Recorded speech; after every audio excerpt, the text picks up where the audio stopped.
Hello बच्चों, आज आपका विलियन वाले चैप्टर में नया टॉपिक है अणुसंख्यक गुणधर्म।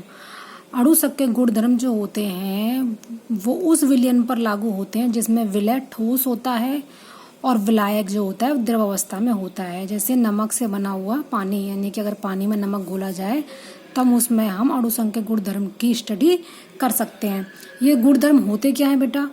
ये वे सभी गुणधर्म हैं जो विलियन में उपस्थित कुल कणों की संख्या तथा विलय कणों की संख्या के अनुपात पर निर्भर करते हैं, ना कि विलय कणों की प्रकृति पर। अणुसंख्यक गुणधर्म कहलाते हैं, यानी कि अणुसंख्यक गुणधर्म जो होते हैं विलियन में उपस्थित विलय कणों की संख्या पर और कुल कणों की संख्या पर निर्भर करते हैं। ये 4 प्रकार के होते हैं बेटा। नंबर 1, वाष्पदाब में अपेक्षित अवनमन। अवनमन का मीन होता है कमी। क्वथनांक में उन्नयन। उन्नयन में होता का मतलब होता है अधिकता। हिमांक में अवनमन और परासरण दाब। इन चारों टॉपिक को हम 1 बाय 1 स्टडी करेंगे। सबसे पहले हम ले लेते हैं वाष्पदाब में अपेक्षित अवनमन। तो अवनमन का मतलब होता है कमी, यानी वाष्पदाब में कमी आ जाना, यानी कि जब विलायक था तो उसका वाष्पदाब अधिक था, जब उसमें विलय मिला दिया गया और विलियन जो टोटल हमारा विलियन बना उसका वाष्पदाब में कमी आ जाती है। वो हम सारी चीज़ें पढ़ेंगे। तो पहले हम इसको समझ लेते हैं। माना कि हमने एक शुद्ध विलायक लिया जल और इसका वाष्पदाब हमारा P10 है। क्योंकि इसमें कोई भी विलय नहीं मिला हुआ है तो कोई भी बांधा उत्पन्न करने के लिए कोई भी अणु इसमें उपस्थित नहीं है, तो इजीली जो हमारे वाटर के मॉलिक्यूल हैं वो भाप में बनेंगे और भाप जो है इसकी सतह पर एक प्रकार का दाब लगाएगी जिसे हम वाष्पदाब कहते हैं। तो हमने P10 से इसको शो कर दिया। जब इसमें ठोस विलय यानी कि नमक मिला दिया जाता है तो वाष्पदाब में कमी आती। क्यों आती है?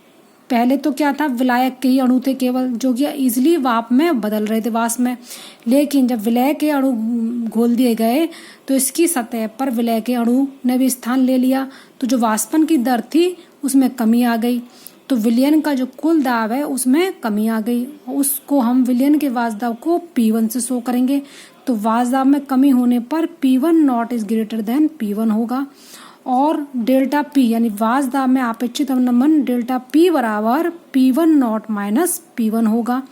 तो किसी विलायक का विलयन में वाष्पदाब ठोस अवाष्पशील विलय को मिलाने पर कम होता है, यानी कि हमने ऐसा विलय मिलाया जो अवाष्पशील है, यानी कि जो भाप में नहीं बदलता, तो इसे कोई हम क्या बोलेंगे, वाष्पदाब का अवनमन या कमी बोलेंगे।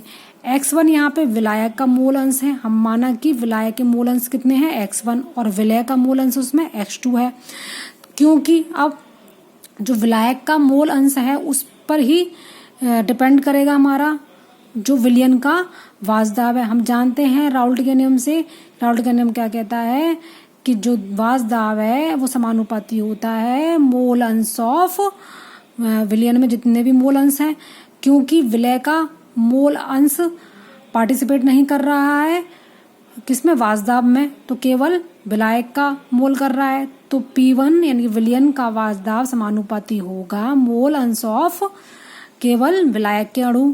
तो P1 इसको हटाएंगे समानुपाती को, तो P1 बराबर P10 इंटू x1। P1 यहाँ पर क्या है, विलयन का वाष्पदाब। P10 क्या है, शुद्ध विलायक का वाष्पदाब। x1 क्या है, विलायक के मोल प्रवाह, और x2 यहाँ पे हमने विलय के मोल प्रवाह लिए हैं। तो हमने एक इक्वेशन बनाई कि दोनों तरफ हमने P10 माइनस कर दिया है। देखो P10 माइनस और P10 माइनस दोनों तरफ कर दिया, दोनों तरफ हम कर सकते हैं। तो इसको हम बोलते हैं डेल्टा P, यानी कि वाष्पदाब में कमी बराबर P10 इसमें से कॉमन ले लिया तो 1 माइनस x बचा। और हम जानते हैं कि x1 प्लस x2 बराबर 1 होता है, तो यहाँ पे x2 की वैल्यू निकाल लेंगे 1 माइनस x1, तो यहाँ हम पुट कर देंगे तो क्या आएगा, डेल्टा P बराबर यानी कि डेल्टा P बराबर P10 इंटू x2, यानी कि जो कमी आएगी वो किसकी वजह से आएगी, मोल अंश ऑफ विलय के मोल अंश की वजह से ही उसमें कमी आएगी। ठीक है बच्चों, तो अभी के लिए इतना ही। अब हम कल देखेंगे क्वथनांक में उन्नयन, हिमांक में अवनमन और परासरण दाब। अभी के लिए इतना ही।